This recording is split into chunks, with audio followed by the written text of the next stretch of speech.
మత్తయి సువార్త 5వ అధ్యాయము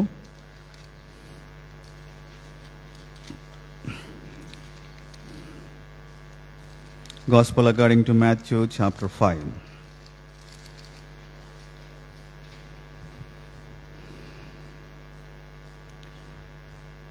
పద్నాలుగో వచనము 16వ వచనం మాత్రం చదువుదాం.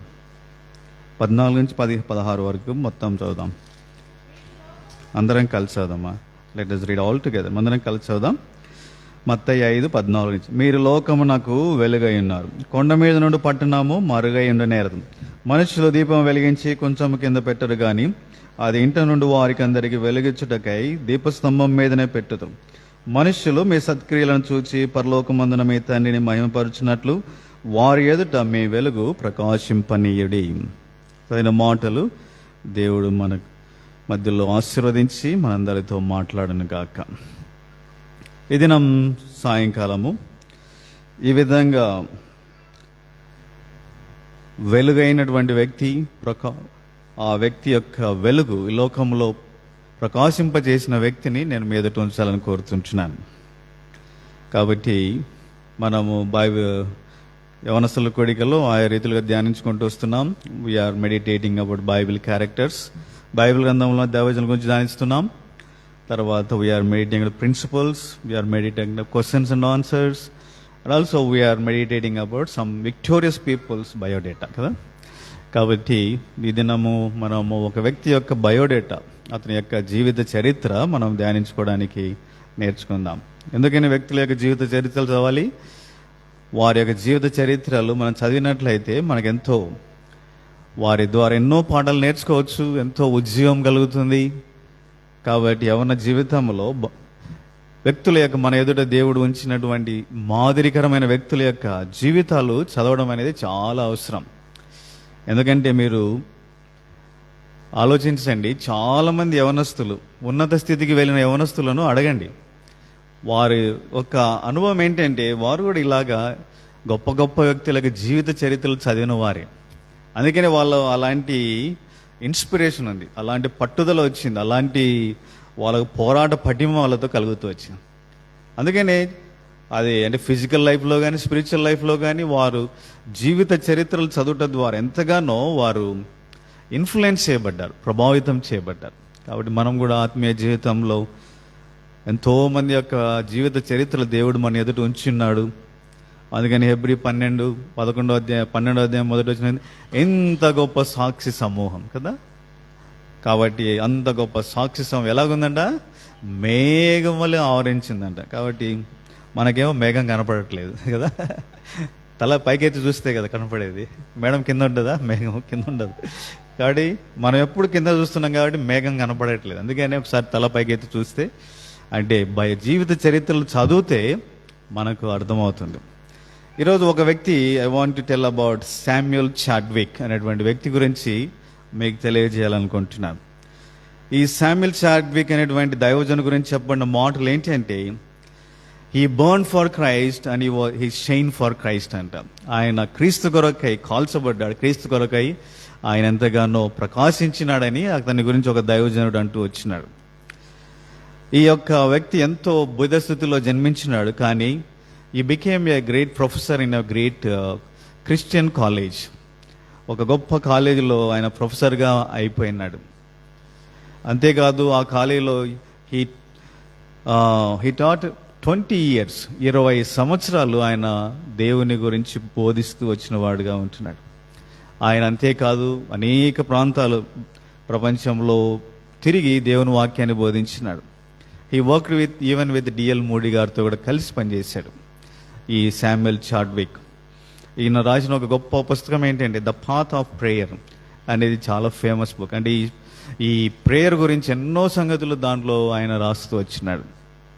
కాబట్టి ఆయన అంతేకాదు, ఆయన గురించి చెప్పబడిన ఒక ప్రాముఖ్యమైన ఆయనకు ఉండే గోల్ ఏంటంటే he has great burden for perishing souls. నశించిపోయే ఆత్మల విషయమై ఆయనకు ఎంతో భారం ఉన్నిందని చెప్పబడుతూ వచ్చింది. కాబట్టి ఇలాంటి వ్యక్తి నిజంగా మనం ధ్యానించడము మనకెంతో అవసరం. ఎందుకంటే మనం కూడా ఈ వ్యక్తి యొక్క జీవితం ద్వారా శామ్యూల్ చాడ్విక్ ద్వారా ఎన్నో సంగతులు మనం నేర్చుకోవచ్చు. ఈ శామ్యుల్ చాడ్విక్ అనేటువంటి వ్యక్తి, ఆయన 1860 సంవత్సరంలో ఇంగ్లాండ్ దేశంలో లాంక్షైర్ అనేటువంటి ప్రాంతంలో జన్మించినాడు. ఈ వాజ్ బోర్న్ ఇన్ 1860 సెప్టెంబర్ 16 జన్మించినాడు. కాబట్టి ఈయన ఆ జన్మించినటువంటి స్థలం గురించి ఆయన తన మాటల్లో తెలియజేసిన మాటలు ఏంటో తెలుసా? My place is a dry place, deserted place, discouraging place అంట. అంటే ఆ ప్రాంతం ఎడారిలాగా ఉంటుందంట, అసలు పంటలు ఏం పండవంట.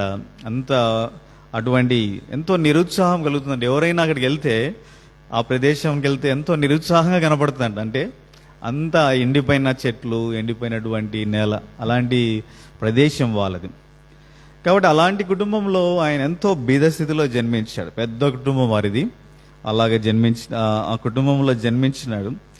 కుటుంబ యొక్క ఈ పేదరికమైన పరిస్థితుల వలన శామ్యుల్ చాడ్విక్ 8 ఇయర్స్కే ఉద్యోగం చేరాల్సి వచ్చింది. ఆయన 8 సంవత్సరాలప్పుడే ఉద్యోగం చేరాడంట. అది కూడా ఎక్కడ చేరారో తెలుసా? ఆ ప్రాంతంలో ఏం పొలాలు పండవు కదా. అందుకని ఏం చేశారంటే, ఆ ప్రాంతంలో ఈ ఎండిపోయిన స్థలాల్లో పండేటువంటి కాటన్ ఉంటుంది, ఎక్కువ కాటన్ మిల్స్ పెట్టారంట అక్కడ. అందుకని ఆయనకు ఉద్యోగం కూడా ఎదిగితే కాటన్ మిల్లో జాబ్ దొరికింది. కాబట్టి ఈ కాటన్ మిల్ అనేది చాలా డేంజరస్. ఎందుకంటే ఊపిరితిత్తులని పాడైపోతాయి కాటన్ మిల్స్లో పనిచేసే వాళ్ళకి. కాబట్టి కానీ కుటుంబ ఆర్థిక పరిస్థితులను బట్టి వాళ్ళ ఇంట్లో ఎంతో బీద స్థితి, కాబట్టి పని పోకపోతే తిండి దొరికే పరిస్థితులు లేవు. అందుకని 8 సంవత్సరాలకే ఆయన ఉద్యోగానికి వెళ్ళవలసి వచ్చింది. కాబట్టి ఊహించండి, 8 సంవత్సరాలంటే ఎవరైనా వెళ్తారు ఉద్యోగాలకి? పిల్లలు కదా. ఈ దినాల్లో మనకు పిల్లలకు పని చేయలేరు కదా, రూల్ ఉంది కదా, government rule, child labour protection ఉంది, కాబట్టి చేయలేరు. కానీ ఆ దినాల్లో ఇంకా పరిస్థితులు లేవు. అయినా కానీ కాబట్టి 8 సంవత్సరాలకి ఉద్యోగానికి వెళ్ళాడు. ఆయన తన పుస్తకంలో రాసుకున్న ఒక ప్రాముఖ్యమైన మాట ఏంటంటే, 8 సంవత్సరాలప్పుడు ఆయన ఎన్ని గంటలకు లేయాలంటే తెలుసా? ఉదయం 4 గంటలకు లేయాలంట. ఉదయం 4 గంటలకు లేచి రెడీ అయిపోయి 5 గంటలకు బయలుదేరితే 5:30 కల్లా అక్కడ చేరుకునేవాడంట. అది కాబట్టి 8 సంవత్సరాలకే చూడండి ఎంత గొప్ప భారం ఆయన మీద పడిందో. ఉదయకాలం లేవడమే కష్టం పిల్లలకి, రెడీ అయిపోయి 5:30 కల్లా డ్యూటీకి రిపోర్ట్ చేయాలి. లేకపోతే ఆ దినం వేజెస్ ఉండేటి కాదంట లేట్కి వెళ్తే. అలాంటి పరిస్థితులు.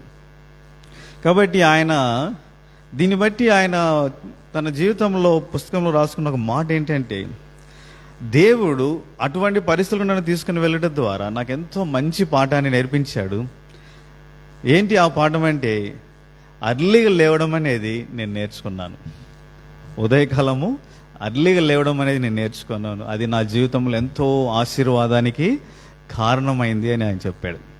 కాబట్టి నిజంగా మనం చూస్తే ఆయన జీవితం అంతా మందున్న దినాల్లో కూడా చిన్నప్పుడు 8 ఏళ్ళ వయసులో ఎట్లాగైతే 4 గంటలకు లేచేవాడో అలాగే జీవితం అంతా అలాగే లేచేవాడంట.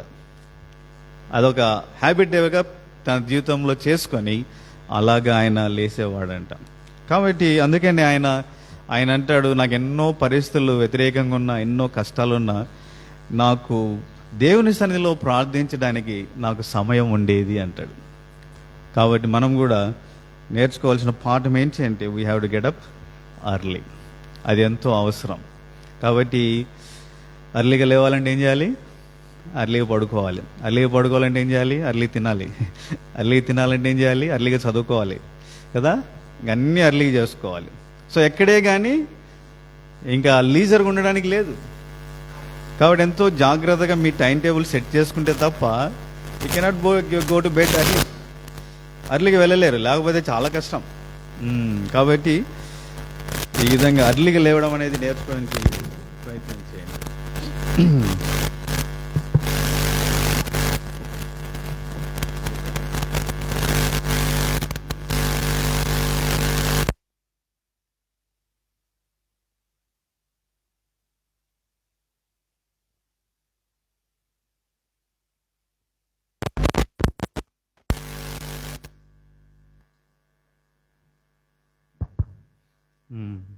కాబట్టి అర్లీగా లేవడం అనేది నిజంగా ఎంతో అవసరము. కానీ this is the toughest thing for young people కదా. ఏదైనా చెప్పండి సార్ చేస్తాం, కానీ ఇది చేయలేమంటారు. కాబట్టి ఈ విషయంలో మనం దేవుని బిడ్డలంగా నేర్చుకోవాలి పాఠం. లోకమంతా ఎట్లున్నా కానీ మనం మారడం మంచిది.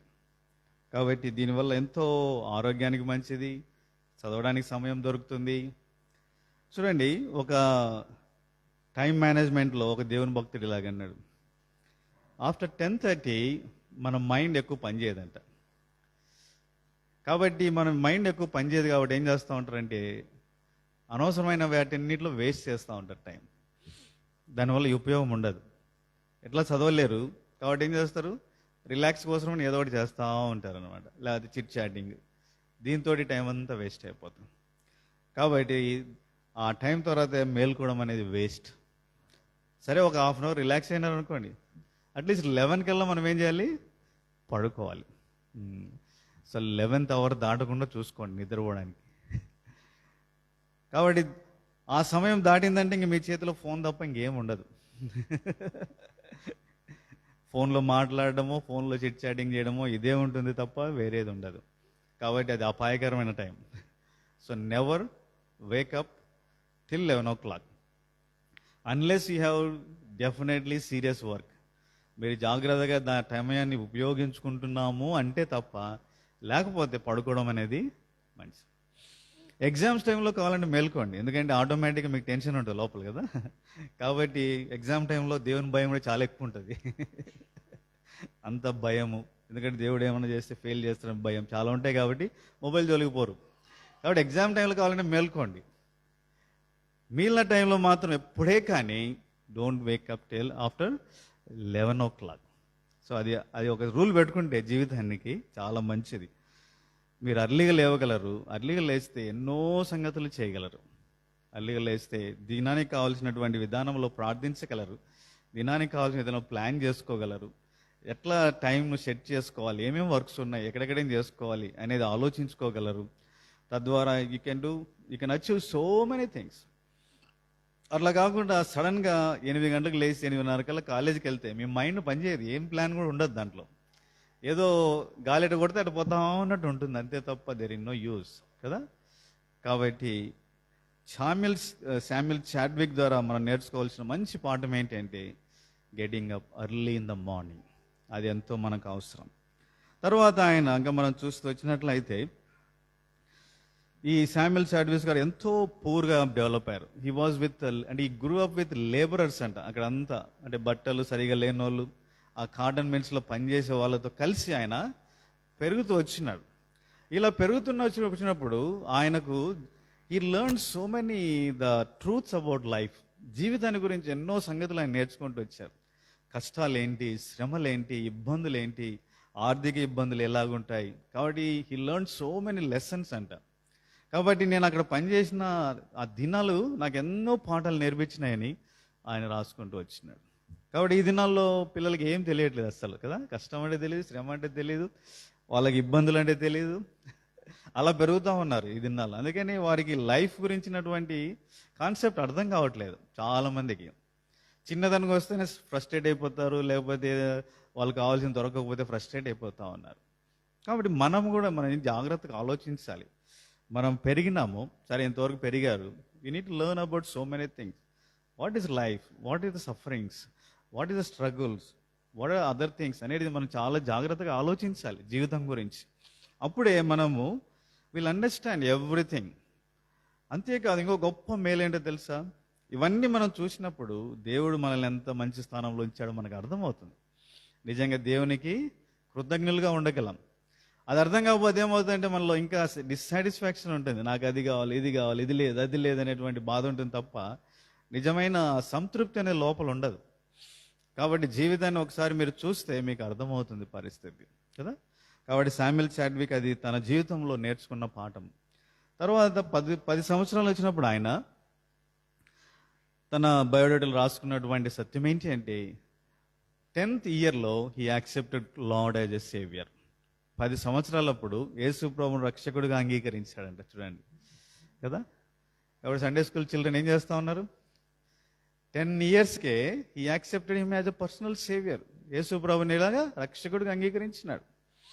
ఎట్లా అంగీకరించాడంట, సండే స్కూల్లో వాళ్ళ టీచరు వాక్యం చెప్తుంటే దాన్ని బట్టి ఆయన యేసు ప్రభువే నిజమైన దేవుడని తన జీవితాన్ని దేవునికి ఇవ్వాలని డిసైడ్ చేసుకున్నాడంట 10 సంవత్సరాల వయసులో కదా. 10 సంవత్సరాల వయసులో ఇలాంటి తీర్మానం చేశాడంటే ఈ కాటన్ మిల్లో పనిచేసిన జీవితం ఎటువంటి పాటలు నేర్పించిందో చూడండి, అతనికి ఎంత మెచ్యూరిటీని ఇచ్చేసిందో చూడండి. ఆ ఏజ్కి అతనికి అర్థమైపోయింది లైఫ్ అంతా ఏంటి లైఫ్ అనేది కదా. కాబట్టి 10 సంవత్సరాలకే ఆయన ప్రభువుని అంగీకరించి తన జీవితాన్ని దేవునికి అప్పగించుకుంటూ వచ్చినాడు. కాబట్టి అప్పటి నుంచి ఆయన 10 సంవత్సరాలు యేసు ప్రభువుని అంగీకరించినప్పటి నుంచి ఆయన ఒకటి నేర్చుకున్నాడంట.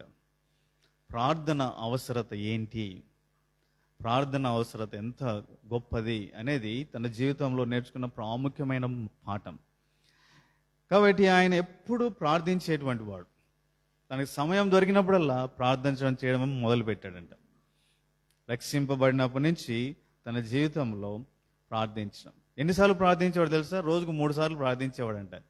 సండే స్కూల్ టీచర్ చెప్పారు, దానియేలు ప్రార్థించినాడు, దావీదు ప్రార్థించినాడు అని చెప్పినటువంటి మాటలు బట్టి ఈయన కూడా తన జీవితంలో తప్పిపోకుండా ప్రతిదినం 3 మార్లు ప్రార్థించేవాడంట. అంతేకాదు ఆయన ఏమన్నాడంటే, మిగిలిన సమయం కూడా నా హృదయాంతరంలో ఎప్పుడు ఒక ప్రేయర్ ఉండేది, ప్రభువా సాయం చేయి, ప్రభువా నన్ను నడిపించు అనేటువంటి ప్రార్థన ఆయన జీవితంలో లోపల తనకు తెలియకుండానే అది ఆత్మలో ఆయన ప్రార్థించేటువంటి వాడంట. అందుకని ఆయన he return the path of prayer అనేటువంటి గొప్ప పుస్తకం రాశాడు. కాబట్టి మనం కూడా we need to understand how important is prayer. ప్రార్థనా జీవితం అనేది ఎంత అవసరమో మనం తెలుసుకోవాల్సిన వారముగా మనము ఉంటూ ఉన్నాం. కాబట్టి ఇక్కడ మనము ఆయన ఒక మాట అన్నాడు, మా ఇల్లు చాలా చిన్నది, ఆ ఇంట్లో 2 గదులు ఉండేవి అంట. అంటే ఒకటి కిచెన్, ఒకటి హాల్ అంట. మేము ఇంట్లో దాదాపు 10 మంది ఉంటామంట. ఇంట్లో ఎంతమంది ఉన్నారు? 10 మంది. వాళ్ళకి అంత ఎన్నో ఇబ్బందులు, పూర్ స్టేట్లో ఉన్నారు. కానీ ఆయన చెప్పిన మాట ఏంటో తెలుసా? ఫైనల్గా ఆయన ఏమంటాడు, తన కుటుంబం అంతటిని వివరించి చివరిగా, but still I manage to pray for 3 times అంటాడు కదా. కాబట్టి ఇన్ని పరిస్థితులు ఉన్నా కానీ ఇంట్లో స్థలం లేదు, గదులు లేవు, కుటుంబం చాలా పెద్దది, ఉద్యోగానికి వెళ్ళాలి, పనులు వెళ్ళాలి, పరిస్థితులు ఎన్నో విపరీతంగా ఉన్నాయి. కానీ ఆయన ఫైనల్గా అన్న మాట ఏంటంటే, still I manage to pray to God 3 times. చూడండి, మనకైతే అన్ని సుఖంగా ఉన్నా కానీ మనం ప్రార్థించడం లేదు కదా. కాబట్టి శామ్యుయల్ చాడ్విక్ ఎన్నో ఇబ్బందుల్లో కూడా, స్థలం లేకపోయినా, డిస్టర్బెన్సెస్ ఎన్నున్నా, ఆయన మాత్రం ప్రార్థించడం మాత్రం మానుకొనలేదు. ఎందుకంటే ప్రార్థన జీవితం అనేది ఎంత అవసరమో శామ్యుయల్ చాడ్విక్ గుర్తించినాడు. కాబట్టి మనం కూడా యవ్వన జీవితంలో నేర్చుకోవాల్సిన పాఠం ఏంటంటే, we need to learn to pray. ప్రార్థన అనేది చాలా అవసరము. ఈ దినాల్లో చాలా క్రైస్తవుల్లో తగ్గిపోయినటువంటి జీవితం ఏంటంటే ప్రార్థనా జీవితం. We have so many activities, special meetings ఉంటాయి, బైబిల్ స్టడీస్లు ఉంటాయి, ఏ యూట్యూబ్ నొక్కినా మెసేజ్లు వస్తూ ఉంటాయి కదా. మనకు ఇంటర్నెట్ నిండా, గూగుల్ నిండా ఎన్నో మెసేజెస్ ఉంటాయి, మెటీరియల్ ఉంటుంది, స్టడీ చేయడానికి ఎన్నో ఉన్నాయి. కానీ ఇవన్నీ ఉన్నా కానీ ఒకటి దాన్ని రీప్లేస్ చేయలేవు. ప్రేయర్ అనేది నువ్వే చేయాలి. ప్రార్థనా జీవితం అనేది మనమే కలిగి ఉండాలి. యూట్యూబ్లు, తర్వాత గూగుల్ ఇవన్నీ హెల్ప్ చేయలేవు ప్రేయర్కి. సో ప్రేయర్ అనేది మనమే చేయాలి. So we need to start praying.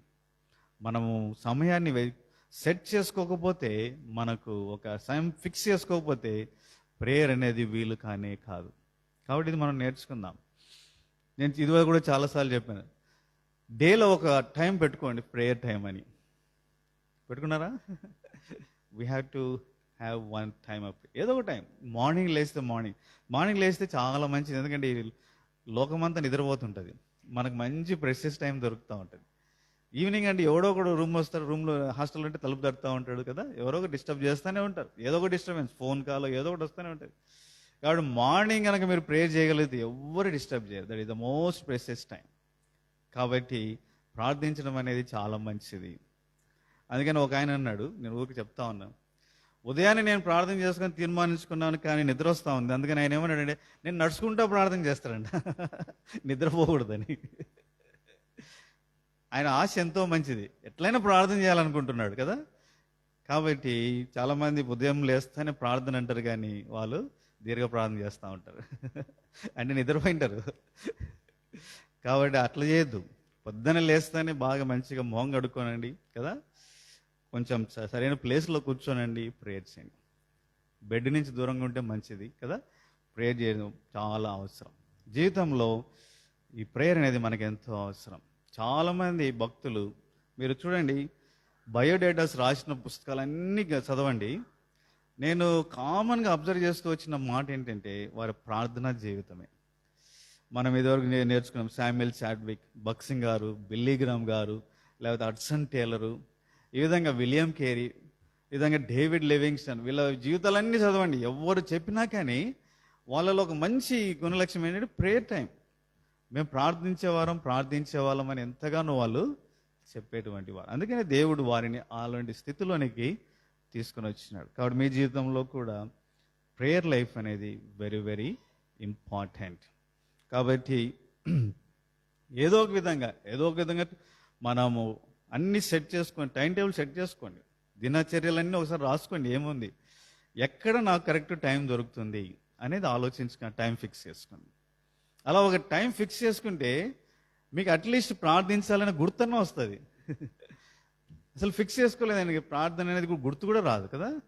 కాబట్టి ఒక టైం ఫిక్స్ చేసుకుంటే చాలా మంచిది. నేను మెడికల్ కాలేజ్ ఉన్నప్పుడు నాకు ఈవినింగ్ 7 o'clock, ఎందుకంటే కరెక్ట్గా ఆ టైంకి అందరు మెస్కి వెళ్తూ ఉంటారు, టైం బాగా ఫ్రీగా ఉండేది. అట్లా మనం we can set our time, వీలైన టైం ఒకటి ఫిక్స్ చేసుకోవడం అనేది మంచిది. అలాగ ప్రార్థించడం అంటే తద్వారా దేవుడు నిజంగా మన జీవితంలో ఎన్నో కార్యాలు జరిగిస్తాడు, మనల్ని ఎంతగానో దీవిస్తాడు. చాలామంది యవనస్తులు అనుకుంటారు పెద్దోళ్ళు ప్రార్థన చేస్తారు, అమ్మ నాన్న ప్రార్థన చేస్తున్నారు, సేవకులు చేస్తూ ఉంటారు, పెద్దలు చేస్తూ ఉంటారు అని అనుకుంటూ ఉంటారు. కానీ దానియేలు స్నేహితులు యవనస్తులు ప్రార్థించినారు, దావీదు యవనస్తులు ప్రార్థించినాడు కదా, శామ్యుయల్ చాడ్విక్ యవనస్తులు ప్రార్థించినాడు. కాబట్టి ఇట్లా హడ్సన్ టేలర్ ఎంతో యవన జీవితంలో ప్రార్థించినాడు. వీళ్ళంతా యవనులే ఎంతగానో ప్రార్థనా జీవితం వారు కలిగి ఉండగలుగుతూ వచ్చినారు కదా. కాబట్టి ప్రార్థన గనక నెగ్లెక్ట్ చేస్తే అది ఎంతో అపాయకరం, ఎస్పెషలీ యంగ్ పీపుల్ లైఫ్లో. కాబట్టి నెవర్ నెగ్లెక్ట్ ప్రేయర్ లైఫ్. తర్వాత శామ్యుయల్ చాడ్విక్ జీవితంలో మనం నేర్చుకోవాలి మరొక ప్రాముఖ్యమైన పాఠం ఏంటి అంటే, ఆయన 15 సంవత్సరాల వయసులో 10 సంవత్సరంలో రక్షింపబడ్డాడు. 15 సంవత్సరానికి వచ్చే లోపల ఆయనకు లోపల అంతరంగంలో ఒక గొప్ప ఆశ కలిగింది. ఏంటి ఆశ అంటే, I want to serve the lord, నేను ప్రభువుకు సేవ చేయాలి అనే ఆశ వచ్చిందంట ఆయనకు. చూడండి, 8 ఏళ్ళకే ఆయన ఉద్యోగం అయిపోయింది, 10 ఏళ్ళకే రక్షించబడ్డాడు, 15 ఏళ్ళకే సేవ చేయాలనే ఆశ వచ్చింది. కాబట్టి ఎంత చిన్న వయసులోనే దేవుడు తన జీవితంలో ఎన్నో కార్యాలు జరిగిస్తూ ఉంటారు కదా. కాబట్టి అయినా కానీ ఒకటి ఆయన చేసిన మంచి పని ఏంటంటే, ఆయనకు ఆశ కలిగింది సేవ చేయాలని, కానీ దాదాపు సంవత్సరం ప్రార్థన చేశాడంట దాని గురించి. నేను ఏ విధంగా సేవ చేయాలి, నేను ప్రభు కొరకు ఏ విధంగా ముందుకు సాగాలి, నాకు సేవ చేయాలని ఆశ ఉంది, నేను సరైన తీర్మానాలు వెళ్తున్నానా లేదా అని సంవత్సరం రోజులు ప్రార్థన చేశారండి. కాబట్టి ఇదెంతో మంచిది కదా. మనం ఈ దినాలు ఎట్లుంటామంటే, ఈరోజు ప్రార్థన చేస్తే ఈవినింగ్ అలా మెసేజ్ వచ్చేయాలి అన్నట్టు ఉంటాం కదా. అంత మనకు అర్జెన్సీ ఉంటుంది. కానీ ఆయన ఏం చేశాడు, 1 year కనిపెట్టినాడు దేవుని సన్నిధిలో. కాబట్టి మనం ప్రార్థిస్తూ ఉండాలి, ఎడతెగక ప్రార్థిస్తుంటే దేవుడు తన చిత్తానుసార సమయంలో మన అవసరతను బట్టి ఆయన జవాబిస్తాడు కదా. కాబట్టి మనము విసుగక ప్రార్థించే వారముగా మనం ఉండాలి. తర్వాత ఇంకా మనం చూస్తూ వచ్చినట్లయితే, ఆయన జీవితంలో సేవ చేయాలనుకుంటున్నాడు, కానీ ఆ దినాల్లో ఈ దినాలు లాంటివి కాదు. టక్కని సేవ చేయాలనుకుంటే ఒక చోటికి వెళ్ళిపోయి సేవ చేసేది. ఆ దినాల్లో చాలా కష్టమైన పరిస్థితులు. నేను సేవలోనికి తీసుకోవాలంటే ఎన్నో టెస్టులు పెట్టేవారు. నీకు బైబిల్ జ్ఞానం ఉందో లేదో చూస్తారు కదా, నీకు రకరకాలైన పరీక్షలు పెట్టి నువ్వు పనికి వస్తావో లేదో చెక్ చేసి నేను తీసుకునేవాళ్ళు. చాలా స్క్రీనింగ్ ఉంటుందంట ఆ దినాల్లో. కాబట్టి ఇట్లలాగా ఈ దినాల్లాగా ఊరికూరికి ఎక్కడికంటే అక్కడ వెళ్ళి సేవ భారం ఉందని చెప్పి మనం చర్చి పెట్టుకోవచ్చు, లేదా వెళ్ళి సేవ చేసుకుంటూ ఉండొచ్చు. అలాంటి పరిస్థితులు లేవు ఆ దినాల్లో. అందుకని కానీ ఆయన దగ్గర మనీ లేదు, ఎంతో పూర్ ఫ్యామిలీ కదా, డబ్బులు లేవు. అంతేకాదు ఆయనకు చదువు లేదు. ఎందుకని, ఇంట్లో వాళ్ళు చదివించే పరిస్థితులు లేవు. 8 ఏళ్ళకే ఉద్యోగానికి వెళ్ళిపోయాడు, సరైన చదువు లేదు. తర్వాత ఏమైందంటే, ఈ కాటన్ మిల్లో పనిచేయడం వలన ఆయన చిన్న వయసులోనే లంగ్స్ ప్రాబ్లం వచ్చేసిందంట. హెల్త్ కూడా బాగాలేదు. అయినా కానీ ఏమైనా కానీ ఆయన ఏమనుకున్నాడు, నేను దేవునికి సేవ చేయాలనుకున్నాడు. సేవ చేయాలనే ఆశ కలిగి ఆయన ముందుకు సాగుతూ వచ్చినాడు. కాబట్టి దేవుడు ఆయన ఆశ కలిగి ఇలాగ మరి ఆయన చేసిన జీవితంలో మరొక ప్రాముఖ్యమైన పాఠం ఏంటి అంటే, మనం కూడా ఇలాంటి ఆశ, ప్రభు కొరకు ఆశ కలిగడం మంచిది. ఏంటి ఆశ? దేవుని సేవ చేయాలి. మన జీవితంలో దేవుని సేవ అనేది మనకు ఎంతో అవసరం. కాబట్టి యవన జీవితంలోనే ప్రభు కొరకై మనం పనిచేయడం మొదలు పెడితే దేవుని కొరకై మనం ఎన్నో సంగతులు సాధించవచ్చు కదా. చాలాసార్లు మనం పోస్ట్పోన్ చేస్తూ ఉంటాం. పెద్ద అయిన తర్వాత ఎప్పుడు కాదులే, పెద్ద అయిన తర్వాత లైఫ్, ముసలిలో అయిన తర్వాత సేవ చేయాలి అట్లా అనుకుంటూ ఉంటారు. That is not the right attitude. యవ్వన ప్రాయంలోనే ప్రభు కొరకే పని చేయడం అనేది ఎంతో మంచిది. అందుకే నేను ఒకసారి వాక్యం చెప్తూ వచ్చినాం, యవ్వనులు బలవంతుని చేతిలోని ఎలా వంటి వారు, బాణముల వంటి వారు కదా. కాబట్టి యవన జీవితంలోనే ప్రభు కొరకై మనం పని చేయాలి, పాటుపడాలి. యోసేపు యవనప్రాయుడే, దానియేలు యవనస్తుడే, దావీదు యవనస్తుడే కదా. కాబట్టి భక్తులందరూ అనేక మంది, యేసు ప్రభు యవనప్రాయంలో ప్రభు కొరకై జీవిస్తూ వచ్చినాడు కదా. తిమోతి యవనస్తుడు కదా. కాబట్టి యవన ప్రాయంలో ప్రభు కొరకై పని చేయడానికి మనం తీర్మానించుకోవాలి. ఎట్లా పని చేయాలని దేవుడు చూపిస్తాడు మార్గాలు. మనలో ఆశ ఉండాలి, అదొక్కటే మెయిన్. నేను పూర్తిగా చదువు వదిలిపెట్టి, ఉద్యోగాలను వదిలిపెట్టి దేవుని సేవ రమ్మని చెప్పట్లేదు. మనలో ఏముండాలంటే దేవుని కొరకే పని చేయాలని ఆశ ఉండాలి. ఆశ ఉంటే దేవుడు ఏం చేస్తాడంటే మనల్ని ఏం చేస్తాడు, సరైన మార్గంలో నడిపిస్తాడు. ప్రభు కొరకే మనం ఆ విధంగా పని చేయగలిగే వారంగా మనం ఉంటాం. కాబట్టి మనందరిలో చాడ్విక్ లాంటి ఆశ ఉండాలి, నేను ప్రభు కొరకై పని చేయాలి. చూడండి, ఆయనకు ఎందుకని పని చేయాలనుకున్నాడు? ఆయన ఎన్నో విధాలుగా నెగిటివ్గా ఉండవచ్చు యాటిట్యూడ్స్. డబ్బులు, మాకు దేవుడు డబ్బులు ఇవ్వలేదు, ఆరోగ్యం ఇవ్వలేదు, చదువు ఇవ్వలేదు, సరైన ఇల్లు లేదు, సరైన ప్రాంతం లేదు. అయినా కానీ నేను ఎందుకు ప్రభు కొరకు పనిచేయాలి అని ఆయన అనుకుని ఇలాంటి దరిద్రమైన స్థితిలో ప్రభు మనల్ని ఉంచితే నేను ప్రభు కొరకు పనిచేయాలా? కానీ నెగిటివ్ థాట్స్ లేవు ఆయనలో. చూడండి, ఆయన ఆలోచనలని దేవుడు యొక్క ప్రేమ, దేవుని తన కొరకై త్యాగము ఆయన్ని జ్ఞాపకం చేసుకొని ప్రభు కొరకే పని చేయాలని తీర్మానం. పరిస్థితులు చూడట్లేదు ఆయన. ఈ పరిస్థితులన్నిటినీ ఆయన జీవితంలో ఇంకో ప్రాముఖ్యమైన పాఠం నేర్చుకోవాల్సింది ఏంటో తెలుసా? ఈ నెగిటివ్ థింగ్స్ అన్ని ఆయన పాజిటివ్గా ఆలోచిస్తూ ఉన్నాడు. ఫస్ట్ ఏమనుకున్నాడు చూడండి, పూర్ ఫ్యామిలీలో 8వ ఏళ్ళకి ఉద్యోగం వస్తే ఆయన ఏమన్నాడు, నాకు దేవుడు అర్లీగా నేర్పించే పాఠం నేర్పించాడు అన్నాడు కదా. కాబట్టి అదేవిధంగా చిన్న కుటుంబంలో అయినా కానీ దేవుడు ప్రార్థించడానికి నేర్పించాడు అన్నాడు. కాబట్టి అన్నీ ఆయన తన జీవితంలో he took em they as a positively. There was no negative attitude against God. దేవుని విషయంలో అతనిలో ఏం లేదు, విరోధ భావం ఎక్కడే కానీ లేదు పరిస్థితులను బట్టి. అందుకని ప్రభు కొరకు ఏం చేయాలనుకున్నాడు, పాటుపడాలి, పని చేయాలనుకున్నాడు. చూడండి, మనకైతే అన్నీ ఉన్నాయి కానీ ప్రభు కొరకు సేవ చేయాలని ఆశ మాత్రం లేదు. కాబట్టి దేవుడు మన ఇద్దరి నుంచి ఇలాంటి ఆశను ఆయన కోరుకుంటున్నాడు. తర్వాత మరొక ప్రాముఖ్యమైన పాఠం ఏంటి అంటే, చాడ్విక్ ఇలాంటి ఆశ కలిగి ఉన్నాడు. ఇలాంటి ఆశ కలిగి ఆయన ఏం చేశాడో తెలుసా? ఒకవైపు ప్రార్థన చేస్తూ ఉన్నాడు, మరొక వైపు ఆయన చేసిన పని ఏంటంటే, ఆయన కాటన్ మిల్క్ ఉదయం 5:30కి వెళ్తే సాయంత్రం 5:30కి ఇంటికి వచ్చేవాడంట. అంటే ఎన్ని గంటలు? 12 గంటలు పనిచేసేవాడు. ఆలోచించండి, 12 గంటలు. ఈ దినాల్లో సింపుల్ వర్క్ కాదు. ఆ దినాల్లో తప్పించుకొని తిరగడానికి లేదు, మొబైల్ పెట్టుకొని తిరగడానికి లేదు, కష్టపడి పని చేయాలి తప్పకుండా. దేర్ ఇస్ నో ఎస్కేప్, అంటే దీనిలో ఎస్కేప్ కావడానికి ఛాన్సే లేదు.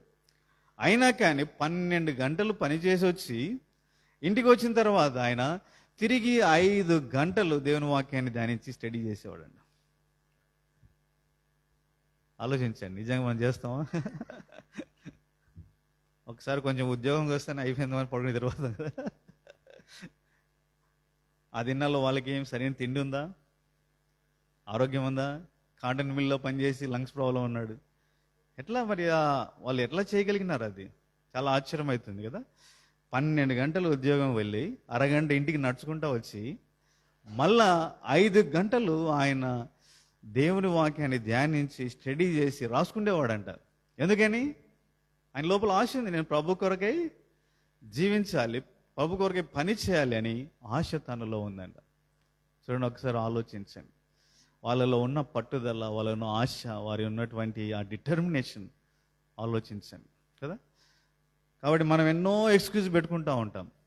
12 గంటలు కష్టపడ్డాను ఇంక నిద్రపోవాలంటే కదా. కాబట్టి ఎన్నో ఎక్స్క్యూజెస్. అరగంట సేపు నడిచి వచ్చాను, ఎక్కడైతుంది ఇంకా. కాబట్టి సో మెనీ థింగ్స్ మన మైండ్లోకి వస్తూ ఉంటాయి. అవన్నీ మనల్ని ఏం చేస్తుంటాయి, వీక్ చేసేస్తూ ఉంటాయి, నిన్ను వీక్ చేసేస్తూ ఉంటాయి. కానీ శామ్యూల్ చాడ్విక్ అలా ఆలోచించలేదు. ఈ ఫోకస్డ్ ఆన్ గోల్.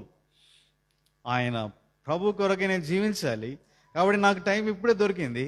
ఆ టైంలో ఏం చేయాలి, నేను కూర్చొని ధ్యానించాలి, స్టడీ చేయాలి, నేర్చుకోవాలి, నేను పాఠం నేర్చుకోవాలి, ఆ చిన్న చదువుతో నేను ఎన్నో నేర్చుకోవాలి అని ఆశపడినటువంటి వ్యక్తి ఆయన. అందుకని ఈ could become such a great professor. చూడండి, అంత పూర్ బ్యాక్గ్రౌండ్ నుంచి వచ్చి అంత గొప్ప ప్రొఫెసర్గా అయిపోయాడు.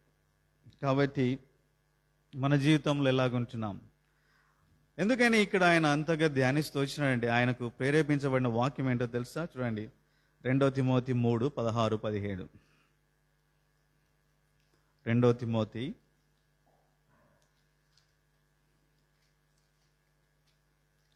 3:16-17 చదవండి. 2 తిమోతి 3:16-17. దైవజనుడు సన్నద్ధుడై ప్రతి సత్కార్యమునకు పూర్ణముగా సిద్ధపడి ఉండినట్లు దైవావేశం వలన ప్రతి లేఖనమును ఉపదేశించుటకును, ఖండించుటకును, తప్పుదిద్దుటకును, నీతిని శిక్ష చేయుటకును. సో ఇక్కడ ఫస్ట్ మోడల్ గమనించండి. దైవజనుడు సన్నద్ధుడై ప్రతి సత్కార్యమునకు పూర్ణముగా సిద్ధపడి ఉండినట్లు. కాబట్టి ఒక దైవజనుడు ప్రతి సత్కార్యముకు కంప్లీట్గా ప్రిపేర్ అయిన వ్యక్తిగా ఉండాలంటే ఏం చేయాలంట? దేవుని వాక్యాన్ని ధ్యానించాలి. దేవుని వాక్యాన్ని ధ్యానించాలి, అన్ని విధాలుగా అన్ని కోణాల్లో ఆలోచించుకొని సిద్ధపడడానికి. కాబట్టి ఎప్పుడైతే అలాంటి దేవుని వాక్యముతో, దేవుని జ్ఞానంతో, వాక్య జ్ఞానంతో నింపబడతారో వాళ్ళు ఎలాగుంటారంట? సన్నద్ధులైన ప్రిపేర్డ్ పీపుల్ లాగా ఉంటారు. అందుకనే శామ్యూల్ చాడ్విక్ ఏం చేసేవాడంటే ఆయన దేవుని వాక్యాన్ని ప్రతి దినము 5 గంటలు ధ్యానించి ఆయన రాసుకునేటువంటి వాడు. East right so many things. అలాగ రాసి పెట్టుకొని ఆయన ప్రభు కొరకై సిద్ధపడ్డాడు. అలాగా ఆయన సిద్ధపడినప్పుడు దేవుడే ఒక మార్గాన్ని ఆయనకు తెరచినాడు. ప్రార్థిస్తున్నాడు, ఒక పక్క ఏం చేస్తున్నాడు, సిద్ధపడు. చాలాసార్లు మన యవనస్తులు ఎలాగ ఉంటారో తెలుసా? చూద్దాం, వచ్చినప్పుడు చూద్దాం కదా. ఎప్పుడైనా మనం ఎవరైనా సాక్ష్యం చెప్పమని సాక్ష్యం చెప్పినప్పుడు చూద్దాంలే. కానీ అలాగ ఉండకూడదు, రెడీగా ఉండాలి. ఆల్వేస్ సిద్ధపడి సన్నద్ధంగా ఉండాలంట. సిద్ధపడి ఉండాలి. We must be ready to test money. ఎవరైనా చెప్పాలని ఏం చెప్పాలని ఆలోచించకూడదు. ఆల్రెడీ ప్రిపేర్ అయి ఉండాలి. నువ్వు ఏం చెప్పాలి నేను టెస్ట్ మనీ అంటే అని. ఎక్కడ ఎప్పుడైనా ఛాన్స్ దొరికిందని మెసేజ్ ఏం చెప్పాలని అప్పుడు రెడీగా ఉండాలి. దేవుడు ఏది ఇస్తే దేవుడు ఏదైతే చెప్పమంటున్నాడో దానికి చెప్పేసేయచ్చు. కాబట్టి ఆ విధంగా మనం ముందుగానే ప్రిపేర్ అయిన వ్యక్తులుగా ఉండాలి. దేవుడు అలాంటి వారిని ఏర్పరచుకున్నాడు. అలాంటి వారినే దావీదు వడిసెల తిప్పడం ఎప్పుడు నేర్చుకున్నాడు? గొల్లియాత్ ముందర నేర్చుకున్నాడా? గొల్లియాత్ వస్తా ఉండు, ఒక 5 minutes వెయిట్ చేయని కోచింగ్కి వెళ్ళి వచ్చినాడు ఏమన్నా? లేదు కదా. Already David is a very talented person కదా. ఈ వడిసెలను విసరడంలో ఎంతో అతను తలాంతు కలిగినాడు వాడు కదా. ఎక్కడ నేర్చుకున్నాడు? Is already prepared person. అర్థమవుతుందా? కాబట్టి మనం కూడా ఎప్పుడు ఎలాగుండాలి? యవనస్తులు never wait for the opportunity, be prepare for the opportunity. Already ఆ ఆపర్చునిటీ వస్తూనే తక్కని దాంట్లో మనం దొరికేసేయాలి అంతే, నెగిటివ్ లేకుండా మనం అట్లా ప్రిపేర్ అయి ఉండాలి. అప్పుడే నిజంగా ప్రభు కొరకై దేవుడు మిమ్మల్ని ఏ టైంలోనైనా ఎక్కడైనా వాడుకోగలడు.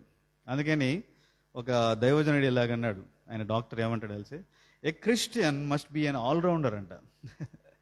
ఏ క్రిస్టియన్ మస్ట్ బి ఆల్రౌండర్ అంటే ఏంటి? నువ్వు వంట చేయగలగాల, ఊడ్చగలగాల, గిన్నెలు తోమగలగాల కదా. కానీ ఏదైనా నువ్వు చేయగలగాలి, రెడీగా ఉండాలి. అప్పుడే నిన్ను దేవుడు ఏం చేస్తాడంట? దేవుడు దేని కొరకైతే నిన్ను ఆయన వాడుకోగలడంట. You can be used in for anything in the. కాబట్టి అట్లా నువ్వు ప్రిపేర్ అయ్యి ఉండాలి. కాబట్టి వంట చేయమంటే నాకు రాదు అనేటువంటి నోరు మనకు రాకూడదు, అట్లా ప్రిపేర్ అయి ఉండాలి. నిజంగా అలాగనక మనం ఉండగలిగితే డెఫినెట్గా god can use us in a mighty way. కాబట్టి శామ్యుల్ చాడ్విక్ ద్వారా మనం నేర్చుకోవాల్సిన పాఠం ఏంటంటే, he did not wait for the opportunity, he was preparing for the opportunity. Already ఎప్పుడు దేవుడు అవకాశం ఇస్తాడో దాని కొరకు నేనేం ఉండాలి, సిద్ధంగా ఉండాలి అని ఆయన తన జీవితంలో తీర్మానించుకొని సిద్ధపడుతూ వచ్చేటువంటి వాడు. కాబట్టి మనం కూడా వాక్యం చెప్పాలన్నా, సాక్ష్యం చెప్పాలన్నా, ఏదైనా పని చేయాలన్నా కానీ, దేనికైనా కానీ we should be prepared in advance. మనం రెడీగా ఉండాలి. అప్పుడే ప్రభు తగిన సమయంలో ఎక్కడ అవకాశం వస్తే అక్కడ నిన్ను టక్కని వాడుకునేస్తాడు. ప్రభువుకు మహిమ తెచ్చే వారముగా మనం ఉండగలం.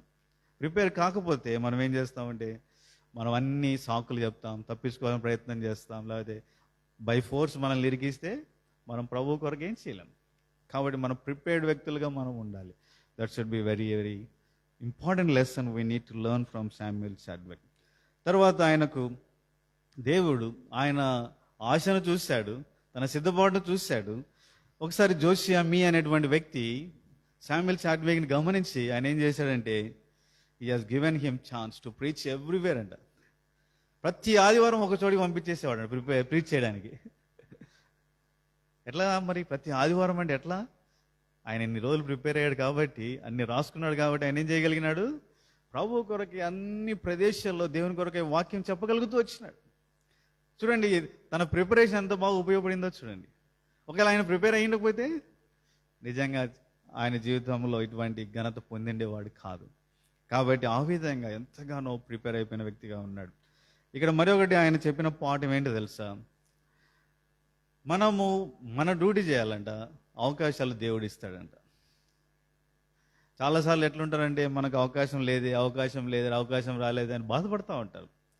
కాబట్టి అలాంటి జీవితం మనలో ఉండకూడదు. మనం ఏం చేయాలంటే, అవకాశం ఇచ్చేవాడు దేవుడు, వాడుకునేవాడు దేవుడు, పని చేసేది దేవుడు, ఘనతనిచ్చేది దేవుడు. కాబట్టి మనం ఏం చేయాలి, we need to wait for the lord's time కొరకు మనం వెయిట్ చేయాలి.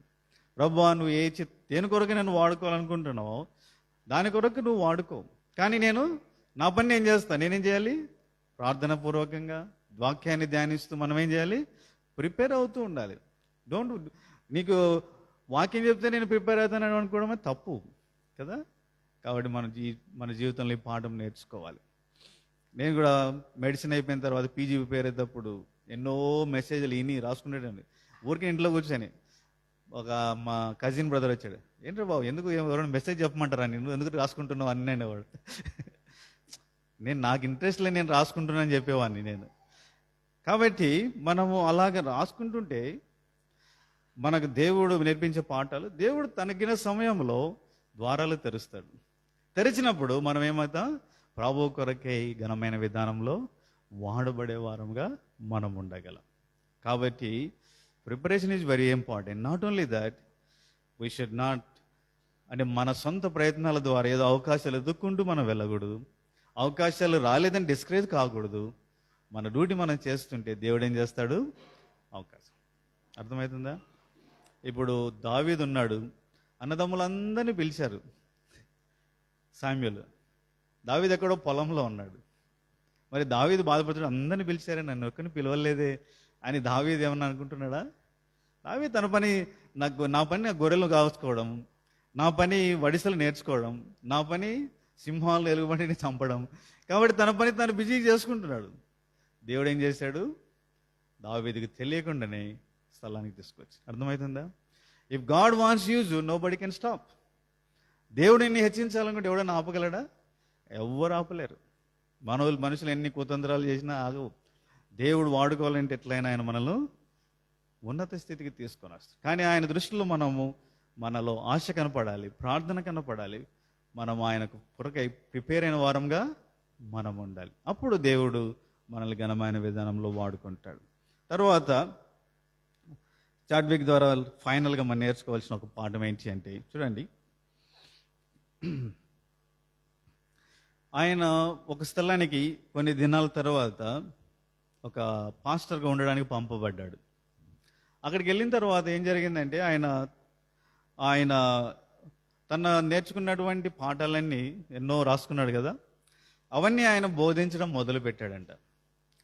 కానీ ఆయన అబ్జర్వ్ చేసిన ఒక ప్రాముఖ్యమైన పాయింట్ ఏంటంటే, దాదాపు ఎన్నో నెలలు బోధించినాడంట, కానీ ఆ ప్రదేశంలో ఒక్క నూతన వ్యక్తి కూడా రక్షింపబడలేదంట. సో దీనివల్ల అతను చాలా ఫీల్ అయినాడు.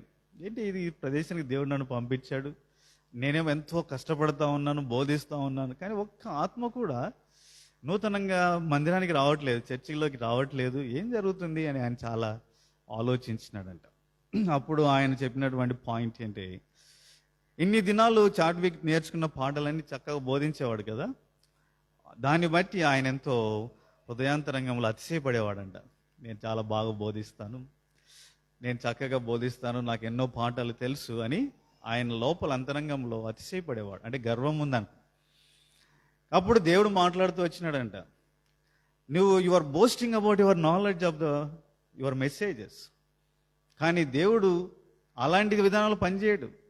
God will work through the spirit, holy spirit god will work, పరిశుద్ధాత్మ దేవుడు తన కార్యాలు జరిగిస్తాడు అని ఆయన చేసినప్పుడు ఒక్క పని చేశారంటే చాలా ఆశ్చర్యమైంది. ఆయన చిన్నప్పుడు 15 సంవత్సరాల నుంచి రాసుకున్న స్క్రిప్ట్స్ అని కాల్చిపడేశారంట. వీటి వల్ల నాకు అతిశయం వస్తుందని చెప్పేసి ఆయన ఏం చేశారంట, కాల్చిపడేశారు. అప్పుడు నిజంగా ఆయన తర్వాత ప్రిపేర్ అయిపోయి చెప్తే ఒక్క రోజే 6 మెంబర్స్ ప్రభువును అంగీకరించి వచ్చేసారంట. ఒక్క రోజులోనే ఒక్క మెసేజ్లో 6 people join in the church.